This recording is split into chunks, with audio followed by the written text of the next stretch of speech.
Here I have EssentielB HeYou 60, and today I'm going to show you how to enter Fastboot Mode on this device. So to do this, firstly you have to turn your device off, and after it turns off completely you have to hold down combination of keys, power key and volume up at the same time for a couple of seconds like this.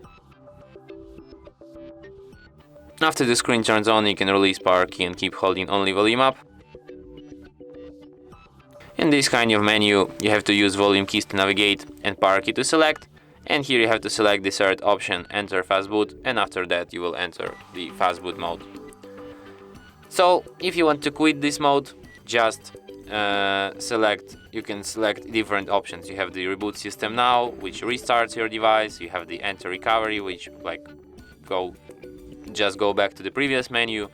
Reboot to bootloader restarts in the bootloader, and the power off just turns your device off, but I'll select the first one and just restart my device, and it will be restarted as usual.